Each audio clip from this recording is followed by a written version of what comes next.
For Sergeant John Harrison, every step toward the bank that morning was a step guided by routine and necessity.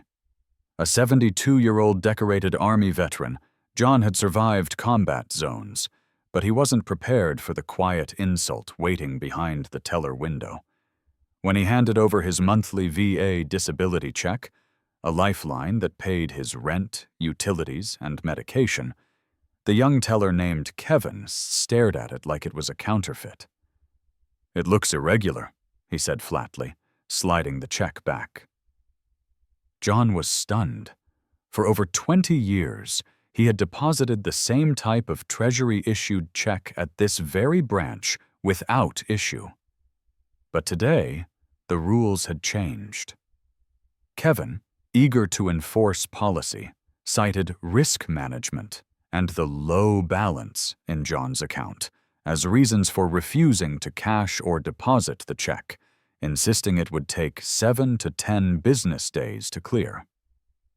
No matter how calmly John explained that this was his regular government-issued VA payment, his words fell on deaf ears. Kevin wouldn't budge. The check, issued by the Department of Veterans Affairs, was treated as suspect, and John, a man who had served his country with honor, was made to feel like a liability. Frustrated and disheartened, he stepped away from the counter, clutching what now felt like a worthless piece of paper, unsure how he would pay his rent due the next morning. A man who had never asked for special treatment now faced a bureaucratic wall he couldn't scale. Until something unexpected changed everything. Sergeant John Harrison sat on a cold metal bench outside the bank, gripping his uncashed VA check like a lifeline slipping through his fingers. The bank he had trusted for over 2 decades had just turned him away. A young teller named Kevin had looked at his Treasury-issued VA disability payment, identical to the one he received every month, and labeled it irregular.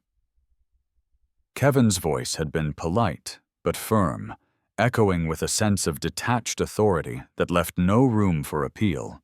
He said the bank couldn't deposit the check immediately because John's account balance was too low to safely cover it if it bounced. Instead, he'd placed a 7 to 10 business day hold, citing risk management policies. John's explanations, that he was a veteran, that this was a standard benefit check, that rent was due tomorrow, were brushed off like meaningless noise. Kevin had already moved on to the next customer. Now, as traffic rushed past, John stared at the folded check in his hands. Rent was due the next morning, and this money was all he had. He had no savings, no safety net, just the carefully budgeted monthly payment that kept a roof over his head and lights on in his modest apartment. His chest ached, not from age or old war wounds, but from a rising tide of helplessness. How had it come to this? How had a decorated soldier who had served with distinction ended up pleading for basic access to the benefits he'd earned? John had always been a man of quiet strength. He didn't complain, didn't expect special treatment. He'd seen real hardship, combat tours, lost friends, injuries he still carried.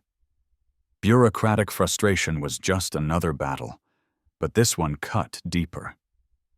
This wasn't about money alone. It was about dignity. Being turned away over a government check made him feel invisible, like his service meant nothing, like he was just another old man with a piece of paper nobody wanted to touch. His thoughts spun. The VA's hotline was notoriously slow. His landlord had already warned him once about late rent. He couldn't afford another delay. The fear of eviction crept in, tightening his chest. He'd never missed a rent payment in his life. Could he call someone? An old army buddy? Most were long gone or struggling themselves. His fingers trembled as he reached into his wallet for his worn VA ID. And that's when he saw it. a small card tucked behind his license. It was something he'd nearly forgotten about, handed to him years ago by a JAG officer during a messy appeal case. Veterans Financial Protection Task Force. It had a government seal and an unlisted number. With nothing left to lose, John made the call. The voice on the other end was calm, focused, and listened without interruption. Agent Davies of the VFPTF took his name, details of the situation, the bank's address, and the names of those involved. Her voice didn't express anger or outrage, just quiet resolve. "Please remain nearby, Sergeant Harrison," she said firmly. "A field agent is en route. Estimated arrival time, 5 minutes or less." Then the line went dead. John blinked, unsure if he'd heard correctly. 5 minutes? It sounded impossible. But a flicker of hope stirred. He looked up toward the bank entrance, waiting, heart pounding, check still clutched tightly in his hand. He had no idea what would happen next, but he knew one thing for certain. He was done being dismissed. In that moment, under the fading afternoon light, the burden of being forgotten didn't feel quite so heavy. Someone had listened. Someone was coming. And maybe, just maybe, justice would arrive not in days or weeks, but in minutes. As John Harrison sat outside the bank, his thoughts still racing, the faded edges of the VA check digging into his weathered fingers, the small laminated card he pulled from his wallet felt like a lifeline. Veterans Financial Protection Task Force. He remembered the name vaguely. It had been handed to him by a JAG officer years ago during a frustrating tangle of paperwork over his disability rating. "For emergencies only," the officer had said. John had filed it away, never truly believing he'd need it. But now, with rent due tomorrow and a teller refusing to deposit his check, it certainly felt like an emergency. His hands shook slightly as he dialed the number, more from the weight of hope than from fear. When the line connected, a calm, clear voice answered. "VFPTF, Special Agent Davies speaking. How may I assist you?" John drew a breath. "This is Sergeant John Harrison, U.S. Army, retired. I just had my monthly VA disability check refused by Community First Bank, branch on Lincoln Avenue. They said it looked irregular. It's never happened before. I've been depositing these here for years. My rent's due tomorrow. I don't know what else to do." He paused, the frustration in his voice barely contained.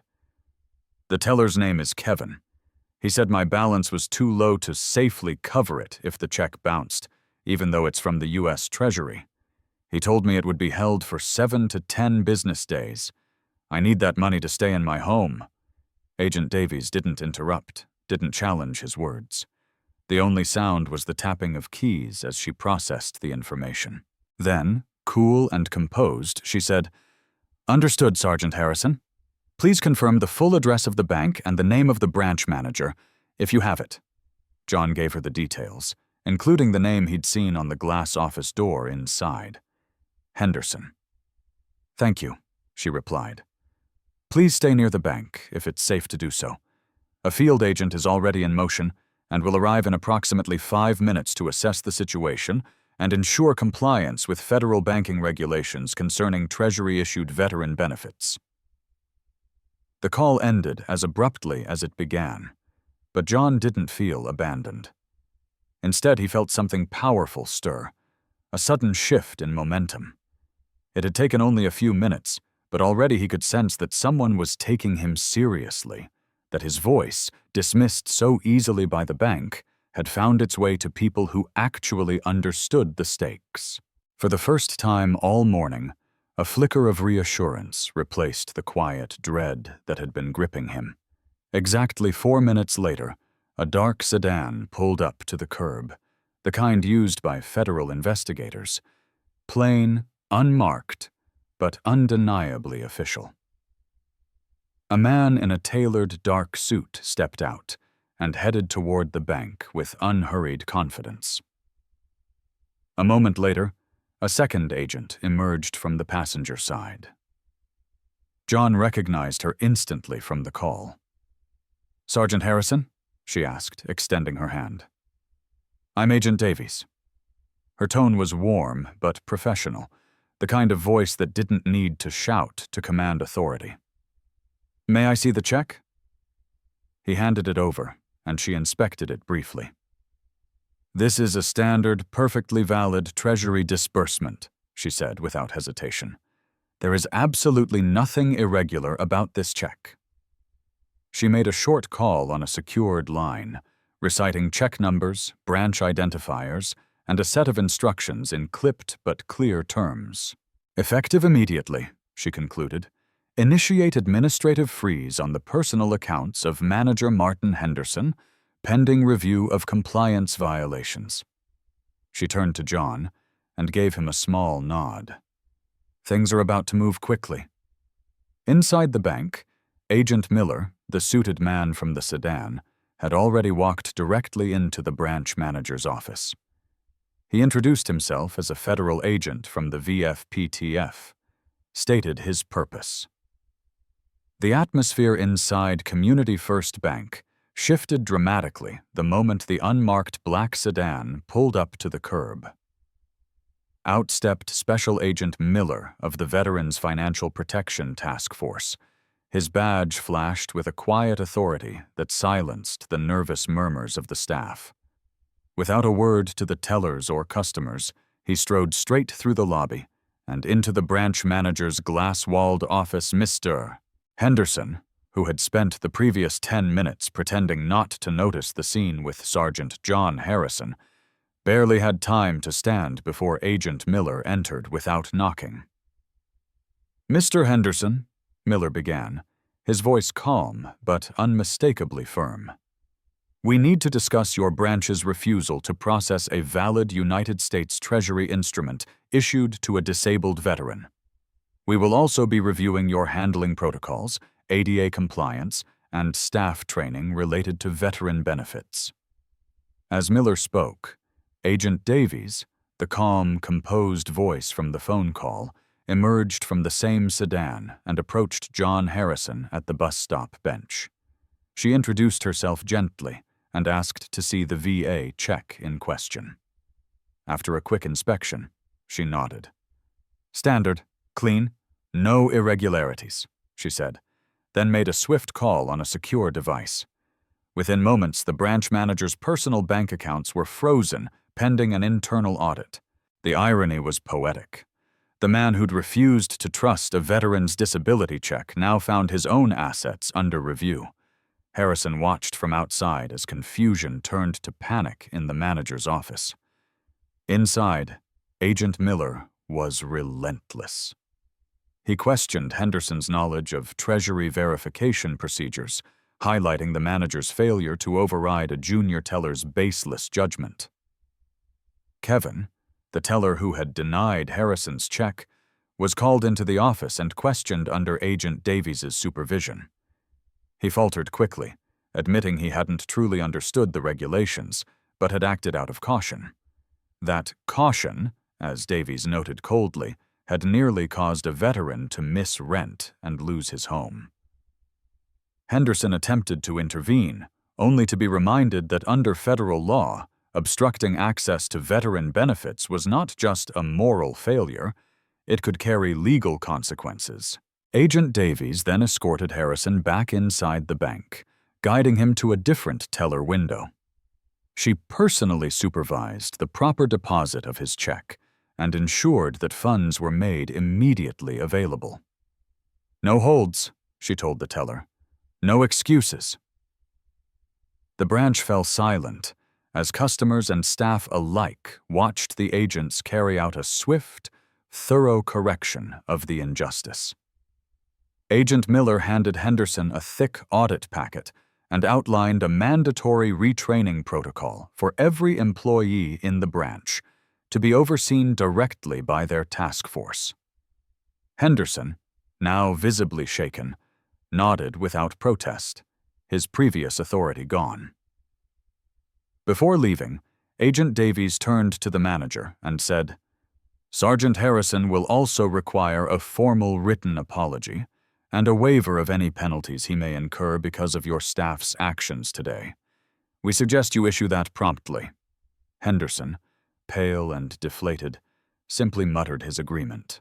John Harrison walked out of the bank a different man than the one who had entered. He held no grudges in his heart, only quiet gratitude that someone had stood up when he couldn't. The system had flaws, yes, but on this day, the right part of the system had answered the call. A modest VA check had been the center of the storm, but it had awakened a force far more powerful than ignorance and policy. The quiet but unwavering shield of justice reserved for those who served. In the weeks that followed, the fallout from the Harrison incident sent shockwaves through the banking industry. Community First Bank was forced to overhaul its entire policy framework for handling government-issued benefits, particularly those for veterans. Teller Kevin was terminated, and branch manager Henderson was reassigned to a non-customer-facing compliance role, his personal accounts still under internal review. A sweeping retraining initiative was launched across all regional branches, funded directly by the bank's corporate office. Public pressure and media scrutiny mounted, eventually prompting a federal review of how financial institutions process Treasury disbursements for vulnerable populations. But for Sergeant John Harrison, the outcome was far more personal. He paid his rent on time. He never missed a dose of his pain medication. Most importantly, he walked out of that bank with his dignity intact and a quiet belief that sometimes the system, when nudged by the right hands, can still work for the people it was meant to serve. This story reminds us that justice isn't just found in grand courtrooms or dramatic trials. It can unfold quietly at a bus stop bench in the hands of those willing to listen and act. Veterans shouldn't have to fight for the benefits they've already earned. If we fail to respect them in everyday places like banks or clinics, we fail as a society. If you believe no veteran should ever be dismissed, denied, or disrespected, drop a comment saying, "Respect." And don't forget to subscribe to this channel for more stories that defend dignity, spotlight quiet heroes, and remind us what real accountability looks like.